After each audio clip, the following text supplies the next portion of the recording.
نمل از قلم نمرہ احمد۔ ناول کی نئی قسط شروع کرنے سے پہلے آپ سے درخواست ہے کہ اگر آپ کو ہمارا ناول پسند آ رہا ہو تو ہمارا چینل ضرور سبسکرائب کیجیے۔ وہ دیکھنے آیا تھا کہ کس حال میں ہیں ہم۔ چھوٹا باغیچہ ہنوز جھلس رہا تھا۔ اندر لاؤنج میں حنین خاموشی سے سر جھکائے بیٹھی تھی۔ سامنے صوفے پر ہاشم اور جواہرات ساتھ ساتھ بیٹھے تھے۔ ابا اپنی ویل چیئر پر بیٹھے نڈھال سے لگ رہے تھے۔ ان کے ساتھ کھڑی زمر ان کو دوا دے رہی تھی۔ ہاشم بار بار نگاہ اٹھا کر اس کو غور سے دیکھتا تھا۔ پرمجدہ اداس حنین کے برعکس وہ تازہ دم لگ رہی تھی۔ اس کے آنے کے بعد ہی وہ اور فارس یکے بعد دیگرے آئے تھے۔ فارس پھر چلا گیا تھا۔ وہ بدلے ہوئے لباس میں تھی۔ سامنے کے بال پیچھے کر کے پن لگائے، باقی کھلے چھوڑے ٹاپس پہنے ہر روز کی طرح تیار لگ رہی تھی۔ یہ نارمل نہیں تھا۔ آپ ٹھیک ہیں زمر؟ ہاشم نے فکر مندی سے اسے مخاطب کیا۔ وہ ابا کو پانی کا گلاس پکڑاتے چونکی، چہرہ گھما کر ہاشم کو دیکھا، ہلکے سے شانے اچکائے۔ جی شکریہ ابا، آپ کھانا کھا لیجیے گا، مجھے دیر ہو جائے گی۔ ابا نے نظریں اٹھا کر اسے دیکھا۔ تم کہاں جا رہی ہو؟ وہ اداسی سے مسکرائی۔ سعدی کو ڈھونڈنے۔ ہاشم کی گردن کے گرد پھندا سا لگنے لگا۔ فوراً سے حنین کی طرف متوجہ ہوا۔ اب تمہاری امی کیسی ہیں؟ وہ دوا دے کر سلایا ہے، بہت اپسٹ ہیں۔ اس کی آنکھیں ڈبڈبا گئیں۔ شاکی نظریں زمر پر ڈالیں۔ ان کو تو کوئی فرق ہی نہیں پڑا۔ ایک آنسو جو بہایا ہو، دل میں سوچا۔ زمر ابا کو دوسرے کمرے میں لے گئی۔ جب واپس آئی تو وہ کہہ رہا تھا، آپ لوگوں نے مجھے فون کیوں نہیں کیا؟ میں ہوتا تو دیکھتا کس طرح کوئی اسے لے کر جاتا ہے۔ وہ خفا ہوا تھا۔ جواہرات نے تعصب سے اس کا ہاتھ دبایا۔ اسے پتا تھا وہ سعدی کے لیے کیا جذبات رکھتا تھا۔ ہاشم ٹھیک کہہ رہا ہے، سعدی اس کا دوست تھا۔ آپ کو ہاشم کو بلانا چاہیے تھا۔ ہاشم کو بلانے سے زمر اور حنین دونوں نے ایک دوسرے کو دیکھا۔ کچھ یاد آیا۔ ہاشم، کیا آپ نے سعدی کو بتایا تھا ایگزام والی بات؟ زمر نے بغور اس کے چہرے کو دیکھتے ہوئے پوچھا تو ہاشم نے چونک کر حنا کو دیکھا۔ وہ بھی سانس روکے اسے دیکھ رہی تھی۔ کون سی بات؟ جب ایگزام میں حنا نے اوکے میم پروسیکیوٹر، ہاشم نے ہاتھ اٹھا کر روکا۔ میں اس بارے میں بات نہیں کر سکتا۔ اٹارنی کلائنٹ پر یولیج کے تحت یہ میرے اور حنین کے درمیان ہے۔ اگر آپ کو کچھ جاننا ہے تو حنین سے پوچھ لیں۔ میں سب جانتی ہوں، صرف سعدی کو بتانے کے متعلق پوچھا ہے۔ میں ایسا کچھ بھی نہیں کر سکتا۔ وہ اتنے اعتماد سے بولا تھا کہ حنا کی آنکھیں مزید بھیگیں۔ اس نے زمر پر دیکھا والی جتاتی نظر ڈالی۔ جواہرات بھی اسی اعتماد سے گردن اکڑائے بیٹھی رہی۔ زمر البتہ مشکوک نظروں سے ہاشم کو دیکھ رہی تھی۔ ہوا کیا تھا؟ بھائی کو کل کسی نے بتایا تھا، یہ نہیں پتا کہ کس نے۔ کیا تم نے اپنی کسی کلاس فیلو سے پوچھا؟ مجھے وہاں بہت سے لوگوں نے آتے دیکھا تھا۔ او ہاں، حنین کو یاد آیا، نائمہ کا بھائی سعدی کے بھائی کا دوست ہے، شاید اسی نے بتایا ہو۔ اور تم نے سب سے پہلا شک مجھ پر کیا۔ ہاشم مسکرایا۔ حنین کو ڈھیروں ساری شرمندگی نے آن گھیرا۔ یہ کس بارے میں بات ہو رہی ہے؟ جواہرات نے باری باری ان کے چہرے دیکھے۔ ہاشم نے ایک غیر اہم سی بات تھی، جانے دیجیے کہہ کر موضوع بدل لیا۔ زمر باہر نکلی تو باغیچے کے گیٹ کے ساتھ اسامہ کھڑا اداسی سے دھوپ کو دیکھ رہا تھا۔ صبح اب دوپہر میں تبدیل ہو رہی تھی۔ مجھے اس جگہ جانا ہے، کیا تم مجھے پتہ سمجھاؤ گے سیم؟ وہ اس کے قریب آ کر بولی تو وہ چونکا، پھر فوراً سر ہلایا۔ آپ اکیلی مت جائیں، میں آپ کے ساتھ آؤں گا۔ اس کے کاندھے کے برابر آتا سیم ایک دم سنجیدگی سے بولا۔ زمر ہلکا سا مسکرائی، پھر اس کی کوہنی تھام لی اور وہ دونوں ساتھ ساتھ چلنے لگے۔ ماموں بھی ادھر گئے ہیں، جگہ کا نام لیے بغیر اس نے بتایا تو وہ ہلکا سا چونکی۔ جیسے ہی وہ زیر تعمیر گھر قریب آیا، زمر کے قدم بھاری ہوتے گئے، چہرے کی رنگت زرد پڑتی گئی، آنکھوں میں نمی ابھری جس کو اس نے اندر اتار لیا۔ دعا مانگی، اے اللہ مجھے صبر دینا، کچھ دیر کے لیے ہی صحیح۔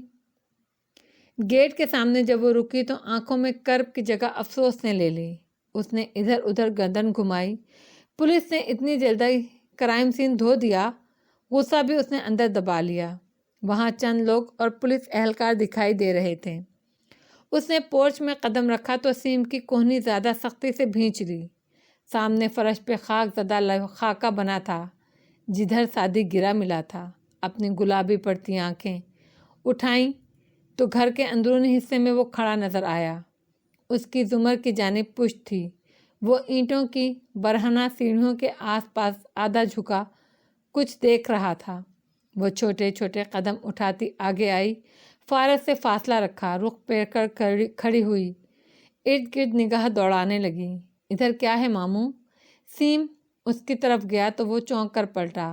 دیکھا وہ اس کی طرف پشت کیے کھڑی تھی۔ فارس نے ایک خاموش نگاہ اس پر ڈالی، پھر سیم کو قریب آنے کا اشارہ کیا۔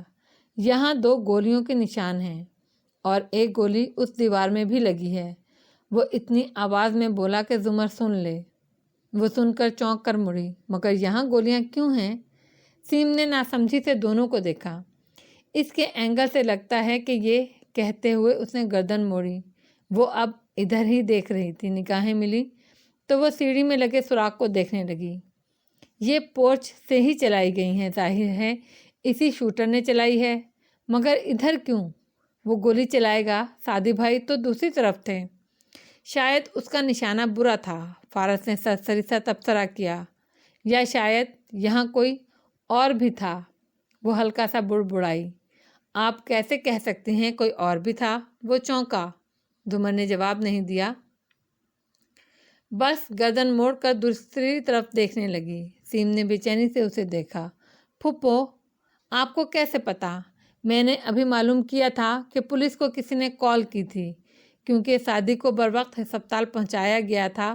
تو وہ سیم کو بتانے لگی، آواز بلند رکھی۔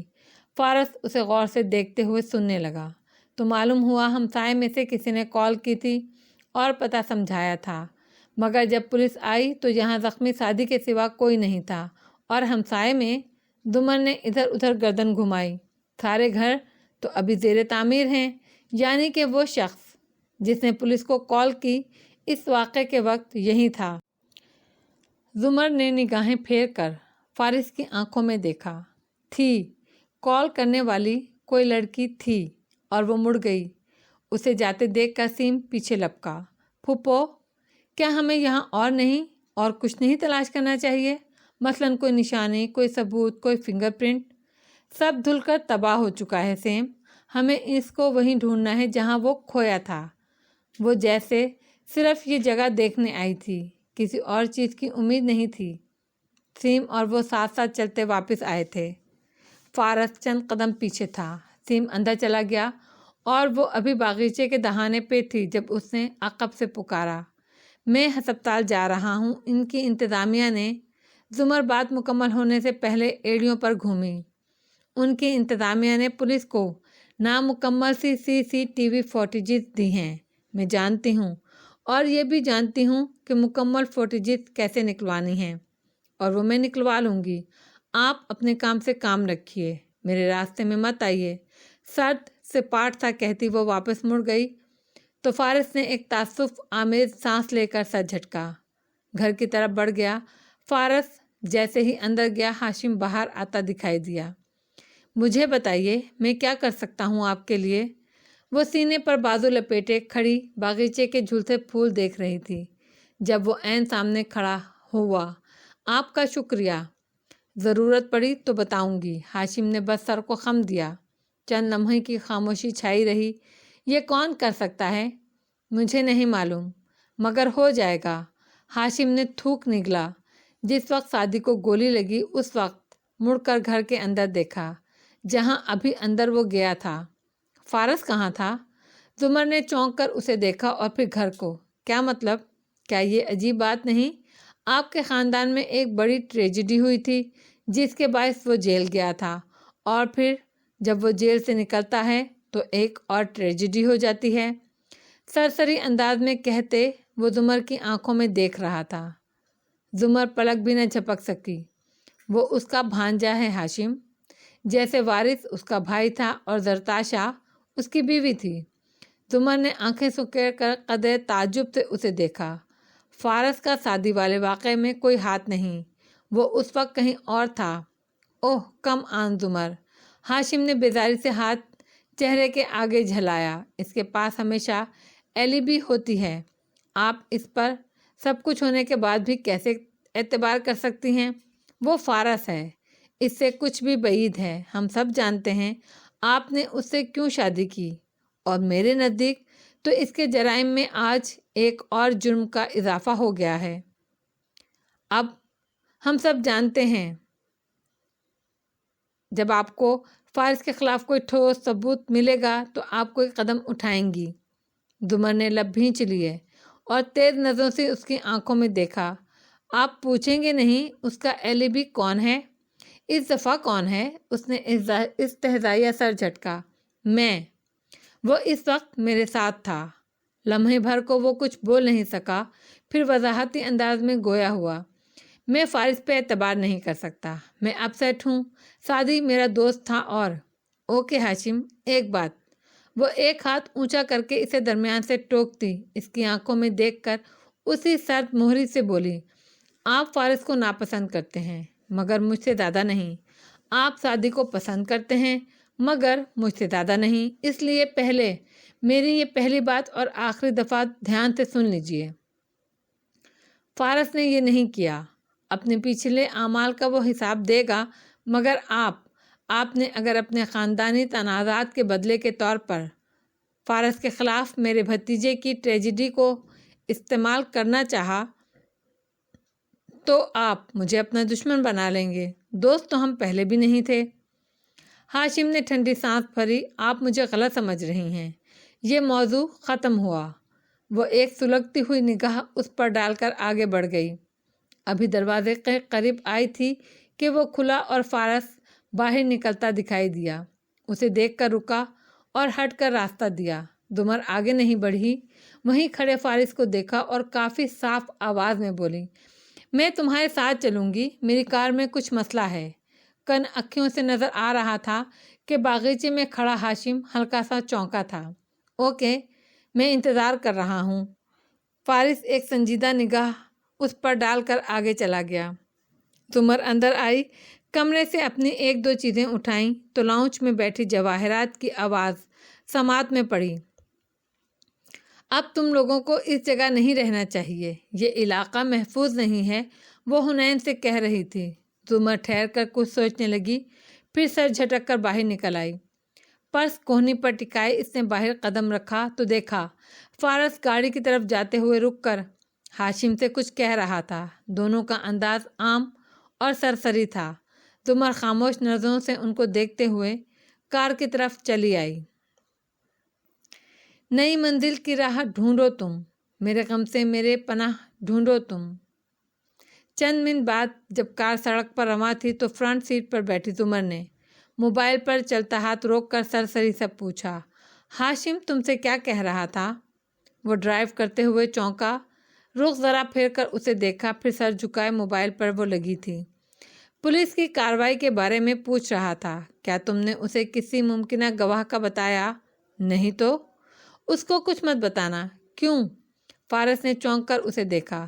زمر نے چہرہ اٹھایا تو اس کی آنکھوں میں وہی ازلی سرد مہری تھی۔ یہ مت سمجھنا کہ تمہیں فیور دے رہی ہوں، میں صرف یہ نہیں چاہتی کہ سعدی کے کیس کی تفتیش پر ہاشم اثر انداز ہو۔ کہتے ہوئے وہ چہرہ موڑ کر کھڑکی کے باہر گزرتا ٹریفک دیکھنے لگی۔ ہاشم نے مجھے کہا ہے یہ واقعہ میں تمہارے اوپر ڈال دوں۔ اسٹیئرنگ وہیل پر اس کے ہاتھوں کی گرفت سخت ہوئی، بے یقینی سے اس نے زمر کو دیکھا۔ یہ کہا اس نے، اس کے کان سرخ ہوئے، آنکھوں میں تیش ابھرا، پھر لب بھینچ لیے اور غصے سے ایکسیلیٹر پر پاؤں کا زور بڑھایا۔ اندر ہی اندر لاوا سا ابلنے لگا، مجھے پتا ہے اس میں تمہارا ہاتھ نہیں ہے، لیکن اپنے پچھلے اعمال کا تو تم حساب دو گے، ایک دفعہ یہ معاملہ ختم ہو جانے دو، پھر۔ باہر دیکھتی وہ تلخی سے کہہ رہی تھی جب اس نے زور سے بریک پر پاؤں رکھا۔ کار جھٹکے سے رکی، وہ بے اختیار ڈیش بورڈ پر جھکتی گئی مگر خود کو سنبھال لیا۔ غصے سے چہرہ اٹھا کر اسے دیکھا تو وہ اس سے زیادہ اشتعال سے اسے گھور رہا تھا۔ بس بہت ہو گیا، بہت سن لی میں نے آپ کی بکواس، وہ غصے سے غرایا۔ زمر ذرا پیچھے ہوئی۔ ہاشم کو دیکھ لوں گا میں، اگر اب آپ کا بھی لحاظ نہیں رکھوں گا، اس لیے آئندہ میرے آگے زیادہ بولنے کی ضرورت نہیں۔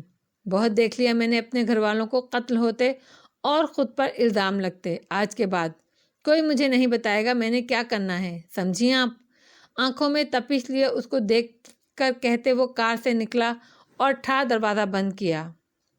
وہ تنفر اور بے بسی سے اسے گھورتی وہیں بیٹھی رہی۔ کار ہسپتال کے سامنے ہی رکی کھڑی تھی اور وہ چابیاں جیب میں ڈالتا اب اس طرف جا رہا تھا۔ چند منٹ بعد وہ ہسپتال میں ایک کمرے کے باہر کھڑے تھے، بیگ کونہی پر ٹکائے، سن گلاسز گھنگریالے بالوں پر اوپر چڑھائے۔ وہ آج سیاہ پاجامے پر ہلکی سبز لمبی قمیض پہنے ہوئی تھی اور سبز دوپٹہ دائیں کاندھے پر تھا۔ سکون سے کھڑی وہ فارس اور سیکیورٹی آفیسر کو بحث کرتے دیکھ رہی تھی۔ سیکیورٹی ٹیم کے 2 افراد دروازے کے آگے کھڑے تھے۔ سر، میں آپ کو بتا چکا ہوں، ہم نے پولیس کے حوالے سب کچھ کر دیا ہے۔ اگر آپ کو مزید کوئی فوٹیج نکلوانی ہے تو کورٹ آرڈر لانے ہوں گے، ورنہ میں آپ کو اس کمرے میں داخل نہیں ہونے دوں گا۔ اور آپ کا قانون اس وقت کہاں تھا جب میرے بھانجے کو ہسپتال سے اغوا کیا گیا؟ ہاں؟ غصے سے بولتے اس کی آواز بلند ہو رہی تھی۔ زمر گھنگریالی لٹ انگلی پر لپیٹ رہی تھی۔ سر، مجھے مجبوراً سیکیورٹی سے آپ کو باہر نکالنے کا کہنا پڑے گا، سرد لہجے میں کہتے آفیسر ساتھ میں اسے تیز نگاہوں سے گھور بھی رہا تھا۔ پیچھے کھڑے دونوں اہلکار آگے ہوئے، ہاتھ اس کی طرف بڑھائے۔ ہاتھ نہیں لگانا، اس نے سختی سے ہاتھ اٹھا کر ان کو روکا۔ السلام علیکم، وہ نرمی سے مسکراتی کھنکھاری۔ فارس نے بس ایک تیز نگاہ اس پر ڈالی مگر وہ سیکیورٹی آفیسر کو دیکھ رہی تھی۔ میں زمر یوسف ہوں، ڈسٹرکٹ۔ مجھے پتا ہے میم آپ کون ہیں، اور نہیں، ہم آپ کو کوئی ٹیپ نہیں دے سکتے۔ اگر آپ کو ٹیپ چاہیے تو وارنٹ لے آئیں، اس نے سختی سے زمر کی آنکھوں میں دیکھ کر کہا۔ وہ اسی طرح مسکراتی رہی۔ اوکے، کل عدالت کھلے گی تو میں وارنٹ لے آؤں گی، مگر آپ نے یہ نہیں پوچھا میں کس فوٹیج کا وارنٹ لاؤں گی؟ میم، میں آپ کو بہت تحمل سے، کل جب میں کورٹ جاؤں گی تو جانتے ہیں کن کے وارنٹ نکلیں گے؟ 16 مارچ کو جب ایک ممبر قومی اسمبلی کی نوکرانی کا لیگل ابارشن آپ کے ہاسپٹل میں ہوا تھا۔ 27 جنوری کا جب آپ کے وارڈ سے 2 نومولود بچے غائب ہوئے تھے، اور آپ کی فارمیسی کے ریکارڈ کا سرنج وارنٹ بھی، جہاں پچھلے 3 مہینے میں آپ کی ایک خود ساختہ ملٹی وٹامن نے 8 درجن عورتوں کے مبینہ طور پر مس کیریج کرائے ہیں، اور جہاں تک مجھے معلوم ہے وہ ملٹی وٹامن ابھی مکمل طور پر اپروڈ نہیں ہوئی۔ تو پتہ ہے کیا آفیسر، یہ ایک اچھا اور بڑا ہسپتال ہے، مگر یہ ایک پرائیویٹ ہسپتال ہے، اور سرکار ایک نجی ہسپتال کے ساتھ کیا کر سکتی ہے یہ ہم دونوں جانتے ہیں۔ اب آپ مجھ سے پوچھیں کہ مجھے کیا چاہیے؟ ایک سانس میں تیز تیز بولنے کے بعد وہ رکی اور مسکرا کر باری باری ان تینوں کے چہرے دیکھے۔ آفیسر انچارج غصہ بھری بے بسی سے اسے دیکھتا رہا۔ میم، مجھ سے پوچھیے آفیسر، مجھے کیا چاہیے؟ اس نے ضبط سے گہری سانس لی۔ آپ کو کیا چاہیے؟ جب آپ سامنے سے ہٹ کر مجھے کنٹرول روم میں جانے کا راستہ دیں گے تبھی تو بتا سکوں گی۔ آفیسر چند لمحے اسے گھورتا رہا، پھر دوسروں کو اشارہ کرتے ایک طرف ہٹا اور دروازہ کھول دیا۔ زمر نے ایک چپتی ہوئی مگر فاتحانہ نظر فارس پر ڈالی، جس کے تنے اعصاب ڈھیلے پڑ چکے تھے، اور وہ آگے بڑھ گئی۔ پھر بظاہر انہی سخت تاثرات کو چہرے پر طاری کیے وہ اس کے عقب میں اندر داخل ہوا۔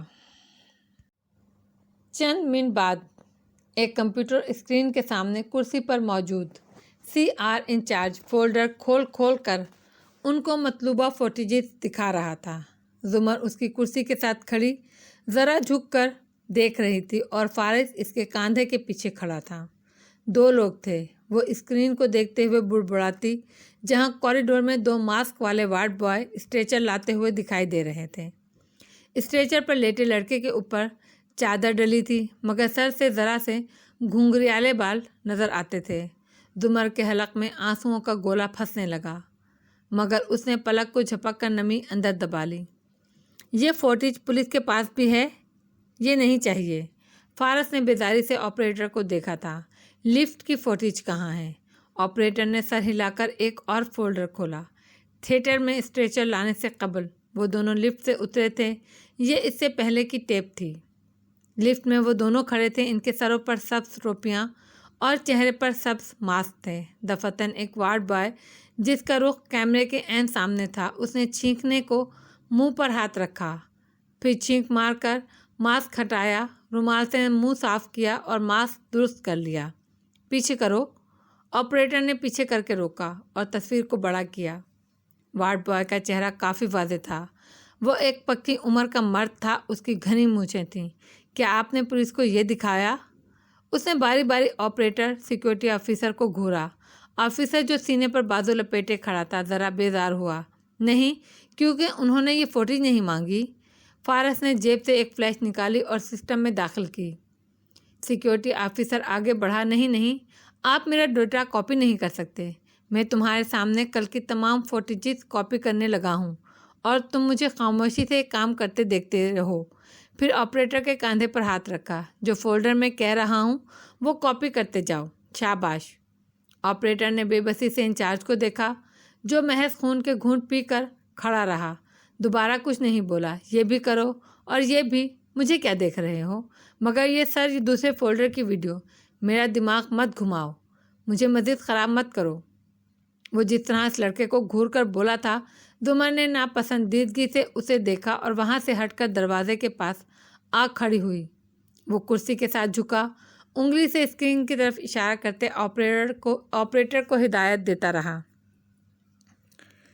ابھی سے برف الجھنے لگی ہے بالوں سے، ابھی تو قرض ماہو سال بھی اتارا نہیں۔ اس اپارٹمنٹ کی دیواریں خوبصورت سجاوٹ سے ڈھکی تھیں۔ فرش شیشے سے چمکدار تھے۔ لیونگ روم میں ٹی وی بلند آواز سے چل رہا تھا اور بڑے صوفے پر نیم دراز نوشیروان پاؤں میز پر رکھے ناپسندیدگی سے اسکرین کو دیکھ رہا تھا۔ رف ٹی شرٹ، کھلے ٹراؤزر میں ملبوس اس کا منہ بھی دھلا ہوا نہیں لگتا تھا۔ پھر اسی بیزاری سے اس نے موبائل اٹھایا اور نمبر ملا کر کان سے لگایا۔ ہاں شیرو، تم ٹھیک ہو؟ ہاشم مصروف سے انداز میں بولا تھا۔ خاک ٹھیک ہوں، قید پڑا ہوں ادھر۔ میں نے کہا تھا گھر میں مت بند رہو، دبئی میں اپنے ایک دوست سے ملو تاکہ سب کو معلوم ہو تم ادھر ہو، اور ادھر ہی تھے۔ جو بھی پوچھے تو کہنا میں اتوار کی رات آیا تھا، سمجھا؟ آپ تو ایسے برتاؤ کر رہے ہیں جیسے مجھے کبھی گرینڈ جوری کے سامنے پیش ہونا پڑے گا۔ خدا کے لیے بھائی، شکر ادا کرو میں نے تمہیں بچا لیا ہے اور سب سنبھال لیا ہے، لیکن اگر اب تم نے میری بات نہیں مانی شیرو، تو میں اگلی دفعہ نہیں بچاؤں گا تمہیں۔ اب میرا دماغ مت خراب کرو اور دوستوں کو جا کر ملو۔ تلخی سے کہہ کر فون رکھ دیا۔ نوشیروان غصے سے موبائل کو گھور کر رہ گیا، پھر اٹھا اور اوپن کچن کی طرف آیا۔ فریج کا دروازہ کھولا، جوس کا ڈبہ نکالا اور اوپر لگے سٹینڈ میں الٹا لٹکا شیشے کا گلاس اتار کر کاؤنٹر پر رکھا۔ پھر انگور کا مشروب اس میں انڈیلا، سرخ مایا گلاس میں بھرنے لگا۔ گلاس اٹھا کر وہ ہونٹوں کے قریب لے کر گیا تو مشروب کے سرخ رنگ میں وہی منظر ابھرنے لگا۔ بجری اور سیمنٹ کے ڈھیر کے قریب گرا لڑکا، اس کی اکھڑتی سانسیں، کھلتی بند ہوتی آنکھیں اور خون کا تالاب، سرخ تازہ سرخ پانی جو بہتا جا رہا تھا۔ ایک دم اس کا دل اچاٹ ہو گیا۔ بیزاری سے اس نے سرخ مشروب سینک میں انڈیل دیا۔ چہرے پر شدید جھنجھلاہٹ در آئی تھی۔ کیا مسئلہ ہے؟ اکتا کر وہ چلایا اور پھر صوفے پر آ گرا۔ بیٹھ کر موبائل اٹھایا، کچھ دیر منہ بگاڑے موبائل دیکھتا رہا، پھر ایک دم سیدھا ہو کر بیٹھا۔ تاثرات بدلے، فوراً سے پہلے نمبر ملا کر فون کان سے لگایا۔ ہیلو شیری، کیسی ہیں آپ؟ میں نے ابھی آپ کی اپڈیٹ دیکھی۔ آپ دبئی میں ہیں؟ جی میں بھی ادھر ہی ہوں، آج صبح ہی پہنچا ہوں۔ کیا ہم مل سکتے ہیں؟ آنکھوں میں امید جاگی اور چہرے پر جوش سا ابھرا۔ اوکے، میں آ جاؤں گا۔ بالآخر وہ مسکرایا اور فون کان سے ہٹایا۔ یہ سرخ دل نے سرخ پانی کو ذہن سے محو کر دیا۔ میرے خدا، مجھے اتنا تو معتبر کر دے، میں جس مکان میں رہتا ہوں اس کو گھر کر دے۔ چھوٹے باغیچے کے سامنے کار روکتے ہوئے وہ اس کی طرف دیکھے بغیر بولا، وہ فوٹو جیت ASP کے حوالے کر دی ہے۔ وہ کہہ رہا تھا وہ اس آدمی کو پہچانتا ہے، جلد اسے گرفتار کر لے گا۔ زمر نے کوئی تاثر نہیں دیا، پرس اٹھایا اور لاک کھولا۔ فارس نے نظریں پھیر کر اسے دیکھا، وہ گھنگریالے بال کان کے پیچھے اڑستی اپنی طرف کا دروازہ کھول رہی تھی۔ میں نے ایک فیصلہ کیا ہے، ان لوگوں کو ادھر نہیں چھوڑ سکتا، اب وہ ہماری طرف رہیں گے، اگر آپ کو کوئی اعتراض ہے تو ابھی بتا دیں، سنجیدگی سے کہتے اس نے دروازہ کھولا۔ اب اگر ابا کو تم ہمارے ساتھ رہنے کے لیے راضی کر لو تو مجھے کوئی اعتراض نہیں، بظاہر اس نے سپاٹ انداز میں کہا اور آگے بڑھ گئی، مگر چہرے پہ واضح اطمینان اتر آیا تھا، گویا کوئی انکہی خواہش پوری ہوئی ہو۔ وہ بنا چاپ کے اندر راہداری میں آئی تو لاؤنج سے آوازیں آ رہی تھیں۔ فارس صبح کہہ رہا تھا ہم اب اس کے ساتھ جا کر رہیں، ندرت تھکی تھکی سی کہہ رہی تھی۔ زمر کے قدم راہداری میں سست ہو گئے کیونکہ حنین آگے سے بہت خفگی سے بولی تھی، ہمارا بھائی کھو گیا ہے تو ہم اتنے بے آسرا ہو گئے ہیں کہ گھر بدر ہو جائیں۔ شاید وہ پھر سے رونے لگی تھی۔ تمہیں اسامہ اور تمہاری امی کو ان کے ساتھ جا کر رہنا چاہیے، یہاں اکیلے نہیں رہ سکتے تم لوگ۔ ابا کی آواز میں بھی تھکان تھی، صبح سے شادی کو رو رو کر اب سب نڈھال ہو گئے تھے۔ ماموں پہ بوجھ کیوں بنے، آپ اپنے کرایہ داروں کو فارغ کر دیں، ہم وہاں چلے جاتے ہیں۔ کون سے کرایہ دار؟ وہ جو آپ کے پلاٹ پر گھر بنا تھا اس میں نئے کرایہ دار آئے تھے، وہ ان کو یاد کروا رہی تھی۔ زمر نے دیوار سے لگے آنکھیں بند کر لیں۔ گھر؟ ابا حیران ہوئے، تمہیں کس نے کہا؟ میری فرینڈ کا گھر بھی اسی کالونی میں ہے، اس کی طرف گئی تھی تو دیکھا وہ پلاٹ۔ تو زمر نے کب کا بیچ دیا؟ حنین، ندرت نے بتایا۔ چند لمحے کے لیے لاؤنج سے کوئی آواز نہ آئی۔ راہداری میں کھڑی زمر نے آنکھیں کھولیں۔ بیچ دیا؟ حنین شاک تھی، مگر کیوں؟ اس کو شاید کسی مقدمے کے لیے پیسے چاہیے تھے، ندرت نے بے پرواہی سے بتایا، گویا یہ ذکر غیر اہم تھا۔ ابا خاموش رہے۔ مقدمے کے لیے؟ اف بڑے ابا، آپ نے ان کو یوں کرنے کیسے دیا؟ وہ آپ کے لیے ایک سیکیورٹی تھی، ایک سہارا تھا، وہ زمر کا تھا۔ حنا کی تلخی سے ابھری آواز ابھری، زمر صرف اپنا سوچتی ہیں، اور پھر غصے سے بولتی اٹھ کر آئی تو وہ راہداری میں کھڑی تھی۔ اسے دیکھ کر ایک دم ٹھہر گئی، نظریں اس کے عقب میں گئیں تو زمر نے بھی چونک کر گردن موڑی۔ فارس بھی پیچھے کھڑا تھا، مگر زمر کے چہرے کے برعکس اس کی آنکھوں میں حنین کے لیے ناراضگی تھی۔ بھائی کا کچھ پتہ چلا؟ اس نے بےتابی سے فارس کو مخاطب کیا، مگر اس کے نفی میں ہلتے سر کو دیکھ کر اس کی آنکھیں ڈبڈبائیں اور وہ تیزی سے اپنے کمرے کی طرف بھاگ گئی۔ وہ دونوں ساتھ ساتھ چلتے ہوئے لاؤنج میں داخل ہوئے۔ بڑے ابا اور ندرت دونوں نے بے قراری سے ان کو دیکھا، مگر چہروں پہ لکھی تحریر پڑھ لی اور نگاہیں مایوس لوٹ گئیں۔ وہ سامنے صوفے پر جا کر بیٹھا، زمر چوکھٹ میں کھڑی رہی۔ میں جاتے وقت آپا کو بتا کر گیا تھا کہ اب آپ لوگ ہمارے ساتھ چل کر رہیں گے۔ اس نے بات کا آغاز ابا کو دیکھتے ہوئے کیا۔ انہوں نے نفی میں گردن ہلائی۔ میں اسی گھر میں ٹھیک ہوں، صداقت ہے میرے پاس۔ ہاں تم باقی سب کو لے جاؤ۔ ایک ہی دن میں وہ کمزور نظر آنے لگے تھے۔ ابا، وہ گھر آپ نے مہینے کے آخر میں ویسے بھی خالی کرنا تھا، اور یہ جگہ اب رہنے کے قابل نہیں، اس لیے پلیز ضد مت کیجیے اور ہمارے ساتھ چلیے۔ زمر ٹھیک کہہ رہی ہیں، اب آپ کا کہیں اور رہنا صحیح نہیں ہے، وہ ابا کو دیکھتے ہوئے کہہ رہا تھا۔ ابا مسلسل انکاری تھے اور ندرت متامل۔ فارس، ہم اتنے سارے لوگ کیسے رہیں گے ادھر؟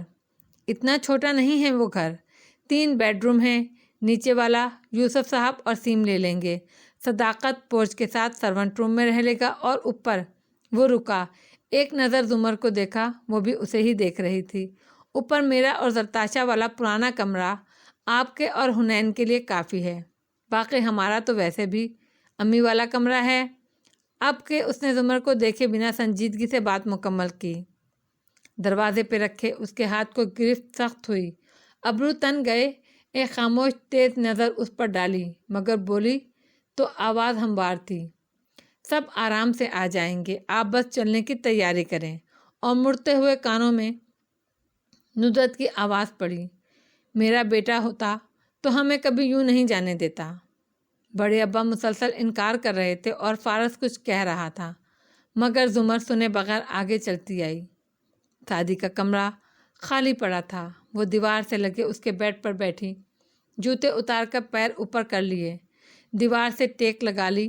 آنکھوں میں پانی سا ابھر رہا تھا، جس کو اندر اتارے بنا دیوار سے سر ٹکائے بس چپ چاپ سامنے دیکھے گئی۔ دل خالی تھا، ہاتھ خالی تھے، اور دنیا وہ بھی خالی تھی۔ اسی دیوار کے دوسری طرف حنین کے کمرے میں بھی ایسے ہی بیڈ لگا تھا، اور وہ بھی اسی دیوار سے لگی اکڑو بیٹھی سر گھٹنوں پر رکھے رو رہی تھی۔ دل اس کا بھی خالی تھا، ہاتھ خالی تھے، اور دنیا بھی خالی تھی۔ دونوں ایک ہی بات سوچ رہی تھیں، ہمارا سعدی کہاں ہوگا اس وقت؟ بلند ہاتھوں میں زنجیر ڈال دیتے ہیں، عجیب رسم چلی ہے، دعا نہ مانگے کوئی۔ اس نے بدقت آنکھیں کھولیں تو دھندلی سی چھت نظر آئی، پلکیں آہستہ سے جھپکیں تو منظر قدرے صاف ہوا۔ سعدی کے چہرے پر تکلیف ابھری، حسیات جاگنے کے ساتھ درد شدت سے لوٹ آیا۔ وہ ہلکا سا کراہا، پھر گردن موڑی۔ وہ ہسپتال کے بیڈ پر لیٹا تھا۔ اس کے ارد گرد ایک کشادہ اور چمکتا ہوا کمرہ تھا۔ اس نے کوہنی کے بل اٹھنے کی کوشش کی، مگر جسم جیسے جام ہو چکا تھا۔ اذیت کے احساس سے آنکھیں میچ لی۔ ریلیکس، آرام سے۔ ایک عورت تیزی سے اس کے قریب آئی۔ سعدی نے مندی مندی سی آنکھیں کھولیں۔ یہ چہرہ وہ اسے پہچانتا تھا، مگر اس وقت ذہن میں نہیں آ رہا تھا کہ وہ کون ہے۔ امی کہاں ہیں؟ وہ آنکھیں بند کرتے ہوئے بڑبڑایا، آپ کو پانی چاہیے یا کچھ اور؟ کہیں تکلیف ہو رہی ہے؟ آواز، لہجہ سب شناسا تھا، مگر یہ کون؟ اس نے پلکیں جھپکیں۔ خود پہ جھکی اسمارٹ سی عورت کا چہرہ واضح ہوا، بھورے سنہرے رنگے بال اور سفید جلد۔ میری امی کہاں ہیں؟ اس نے پھر اٹھنے کی کوشش کی، مگر وہ اٹھ نہیں پا رہا تھا۔ آپ کو پانی دوں؟ اب کہ سعدی نے الجھن سے آنکھیں سکیڑ کر اسے دیکھا، کیا وہ اس کی بات نہیں سن سکتی؟ اس نے پھر اٹھنے کی کوشش کی، مگر کیا شے تھی جو اس کو حرکت نہیں کرنے دے رہی تھی؟ اس کی نگاہیں اپنے بازوؤں تک گئیں۔ دونوں بازو کونی سے کلائی تک بیڈ کے ساتھ اسٹریپ میں بندھے ہوئے تھے۔ ایک دم سے ذہن پر دوائیوں سے چھایا نشہ اور غنودگی اترنے لگی۔ اس نے چونک کر ادھر ادھر دیکھا، میں کہاں ہوں؟ بے حد حیرت اور وحشت سے اس نے خود پر جھکی عورت سے سوال کیا، کیا آپ کو پانی چاہیے؟ اس نے اسی نرمی سے پوچھا۔ ذہن میں بکھرے ٹکڑے جڑنے لگے۔ اس عورت کو دیکھتی اس کی آنکھیں سکڑیں۔ میری NGO کہنے کے ساتھ اس نے بازو زور سے کھینچے، مگر گرفت مضبوط تھی، وہ کسے رہے۔ میں کہاں ہوں؟ وہ سیدھی ہوئی، سینے پہ بازو لپیٹ کر اسے دیکھا۔ آپ کو پانی چاہیے یا نہیں؟ سعدی نے سر تکیے پر گرا لیا۔ میری کو تکتی، اس کی آنکھوں میں زمانے بھر کی حیرت تھی۔ میں کہاں ہوں؟ میرے گھر والے کہاں ہیں؟ مگر میری کاؤچ کی طرف گئی، یا شاید فون وغیرہ پہ کسی کو اطلاع دی کہ چند لمحوں بعد دروازہ کھلا اور قدموں کی چاپ سنائی دی۔ میری امی کہاں ہیں؟ وہ بدقت بول پا رہا تھا۔ تکیے پر رکھی گردن ذرا موڑی تو دھندلا سا منظر نظر آیا۔ نیلی جینس پر گھٹنوں تک آتے سفید اوور آل پہنے ایک لڑکی اس کی جانب آ رہی تھی۔ اس کے بال سیدھے اور لمبے تھے، کوہنی تک آتے، اور گردن میں اسٹریپ پڑا تھا۔ قریب آئی تو چہرہ واضح ہوا، گندمی رنگت اور بڑی بڑی سیاہ آنکھیں، ان میں معصوم سا تاثر۔ نرمی سے مسکراتی وہ اس سے انگریزی میں اس کی طبیعت پوچھ رہی تھی۔ میری امی کہاں ہیں میری؟ وہ اس کو اب کوئی انجیکشن لگا رہی تھی، اور سعدی ایک ہی بات دہرائے جا رہا تھا۔ آنکھیں بار بار بند ہو رہی تھیں۔ اندھیرا، پھر روشنی، پھر اندھیرا۔ پھر وہ میری کی طرف گھومی۔ اس کے ہاتھ کھول دو کم از کم، وہ بیمار ہے اور زخمی بھی، اس حالت میں بھاگ کر کہاں جائے گا؟ اس کی آواز میں ترنم تھا۔ مقابل کھڑی میری نے اسے تیز نظروں سے گھورا۔ تمہیں اس سے بات کرنے کی اجازت نہیں ہے، اپنے کام سے کام رکھو۔ اپنے باز سے کہو صرف اس کے ہاتھ کھول دے۔ وہ الفاظ گڑمڑ ہوئے، اس کا ذہن تاریکی میں ڈوبتا چلا گیا۔ سازش تھی رہبروں کی یا قسمت کا پھیر تھا؟ ہم ہجرتوں کے بعد بھی قاتل کے گھر میں تھے۔ اس رات قصر کاردار کے عقب میں انیکسی کی ساری بتیاں روشن تھیں۔ صداقت کچن میں کھڑا ندرت کے ساتھ چیزیں سیٹ کر رہا تھا۔ ندرت بھی اس کے ساتھ تھی۔ اس کے بعد ندرت روئی نہیں تھی۔ 2 دن لگے ساری تیاریوں میں اور آج تیسرا دن وہ بالآخر انیکسی میں آ چکے تھے۔ لاؤنج بھی صفائی کے بعد چمکنے لگا تھا۔ لاؤنج میں سے ایک کمرے کا دروازہ کھلتا جس میں بڑے ابا ایک سنگل بیڈ پر لیٹے تھے۔ فاصلے پر دوسرے بیڈ پہ سارے دن کا تھکا سیم سو رہا تھا۔ اوپر سیڑھیاں چڑھ کر جاؤ تو فارس اور زرتاشا کے پرانے کمرے کا حلیہ ذرا بدلا ہوا تھا۔ فارس کی کوئی چیز ادھر نہیں تھی۔ حنین اور ندرت کے بیگز اور کپڑے وہاں دکھائی دے رہے تھے۔ ساتھ والے کمرے کا دروازہ بند تھا۔ اندر مدھم زرد بتیاں جل رہی تھیں۔ یہ وہی کمرہ تھا جس میں زمر شادی کے دن سے رہ رہی تھی۔ شادی کے لائے بکے وہیں رکھے تھے، گو وہ اب سوکھ چکے تھے۔ ایک الماری کھلی تھی اور فارس اس کے سامنے کھڑا اس میں اپنی چیزیں رکھ رہا تھا۔ دفعتاً اس نے ہاتھ روک کر ایک نظر ان باکسز پر ڈالی جن میں زمر کے کاغذات تھے اور جو اس نے بادل ناخواستہ فارس کی چیزوں کے لیے اس الماری سے نکال لیے تھے۔ پھر گردن موڑ کر اسے دیکھا جو اسٹڈی ٹیبل پر اس کی طرف پشت کیے لیپ ٹاپ کھولے بیٹھی تھی۔ مدھم زرد بتی میں بھی اس کے گھنگریالے بال چمک رہے تھے۔ آپ یہ باکسز نیچے بیسمنٹ میں رکھ دیں۔ بیسمنٹ کی چابی آپ کو ڈریسنگ ٹیبل پر پڑی ملے گی۔ پچھلے 2 دن کی خاموشی کے بعد اس نے پہلی دفعہ اسے مخاطب کیا۔ وہ جواب دیے بنا کام کیے گئی۔ فارس نے گہری سانس لی۔ آئی ایم سوری، اس دن آپ پر غصہ کر گیا۔ آپ کی معذرتوں کا وقت گزر چکا ہے۔ وہ مڑے بنا کاندھے اچکا کر بولی، کوشش کروں گا اس کمرے میں کم سے کم آؤں اور آپ کو زیادہ پریشان نہ کروں، یہ مجبوری ہے۔ وہ چپ چاپ اسکرین کو دیکھے گئی اور وہ اس کے بالوں کو۔ اگر آپ میری وجہ سے غیر آرام دہ ہیں تو اس کے لیے میں معذرت کرتا ہوں۔ یہ آپ کا کمرہ ہے، آپ کا ہی رہے گا۔ میں صوفے پر سوؤں گا جب تک ہمیں ساتھ رہنا پڑے۔ زمر کی ٹائپ کرتی انگلیاں تھمیں۔ گردن موڑ کر جتاتی نظروں سے اسے دیکھا۔ میں نے اپنے کمرے میں یہ صوفہ آپ کے لیے ہی ڈلوایا ہے، اور واپس گھوم گئی۔ فارس نے ٹھنڈی سانس لی، پھر الماری کا پٹ بند کرتا کھڑکی تک آیا تو ایک دم ٹھہرا۔ پردہ ذرا سا سرکا کر نیچے دیکھا جہاں برآمدے میں ہاشم کھڑا حنین سے بات کرتا نظر آ رہا تھا۔ فارس کے جبڑے بھینچے، وہ تیزی سے باہر نکلا۔ انیکسی کے برآمدے میں وہ کھڑی تھی اور اس کے سامنے ہاشم تھا۔ ہاشم کے عقب میں سبزہ زار اونچا ہوتا دکھائی دیتا اور چوٹی پہ وہ بلند محل، مگر جب ہاشم سامنے ہوتا تو دوسری ہر شے اپنا حسن اور عظمت کھو دیتی۔ اب وہ نرمی سے مسکرا کر پوچھ رہا تھا، اچھا کیا جو تم لوگ یہاں آ گئے، سیٹل ہو گئے ہو یا کوئی مدد چاہیے؟ نہیں تھینک یو، سب ہو گیا۔ وہ اداسی سے مسکرائی۔ بال پونی میں بندھے تھے اور لباس ملگچا تھا۔ اس کے مقابلے میں وہ رات کو بھی چمکدار سفید ٹی شرٹ میں ملبوس کتنا تازہ دم لگ رہا تھا۔ حنا کو احساس کمتری نے آن گھیرا۔ وہ بندہ پکڑا گیا یا نہیں جو لفٹ کی فوٹیج میں ملا تھا؟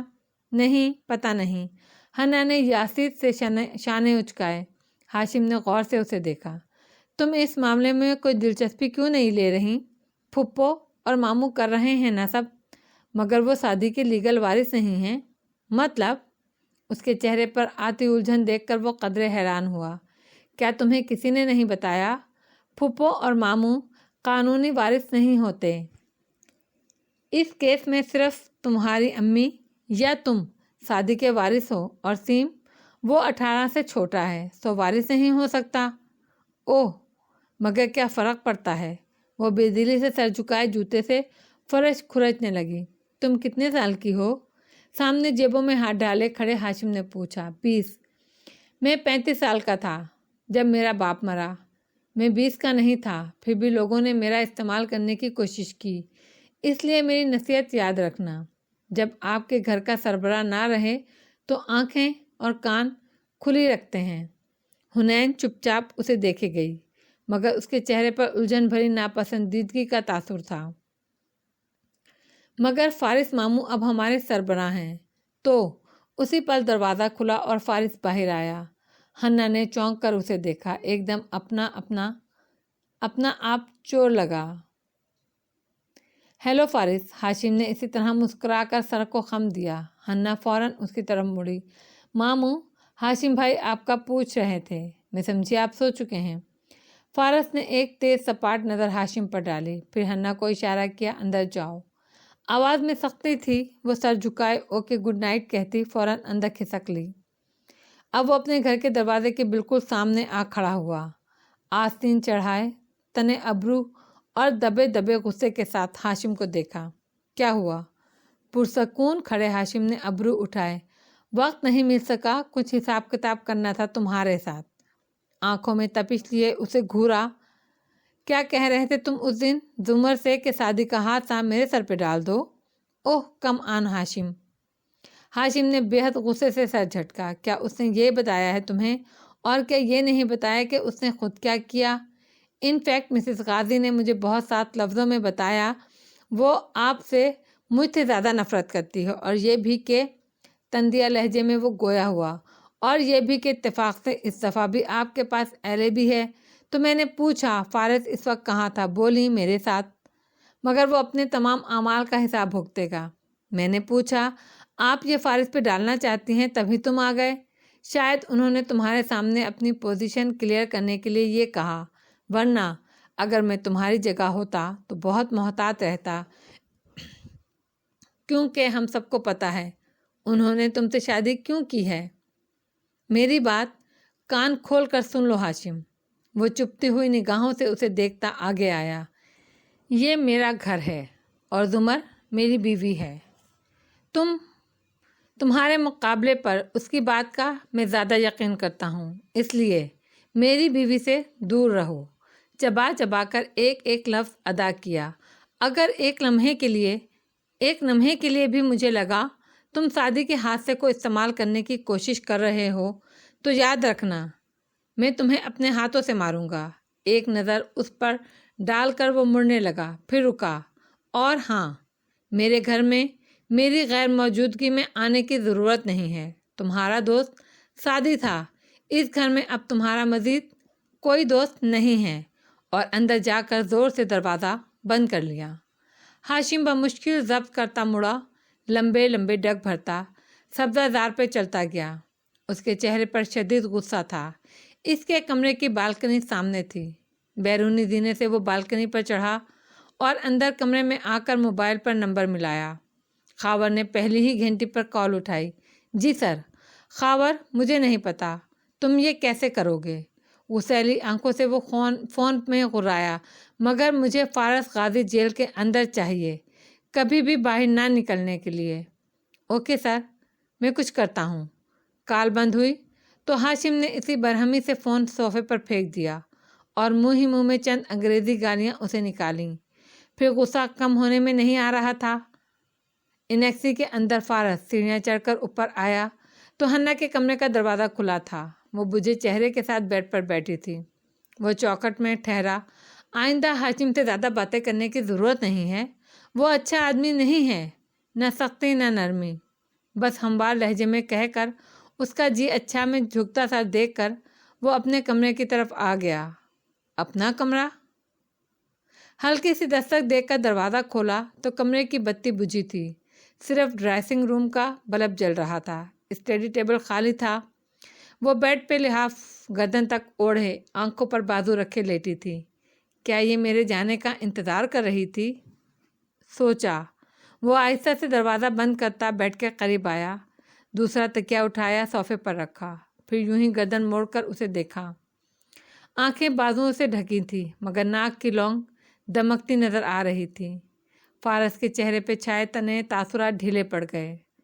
نظر زمر کے سائڈ ٹیبل پر پڑی، وہاں دوائیاں رکھی تھیں، ساتھ میں جگ خالی تھا۔ اس نے جگ اٹھایا اور باہر نکل گیا۔ واپس آیا تو وہ پانی سے بھرا تھا اور ٹھنڈے پانی کے باعث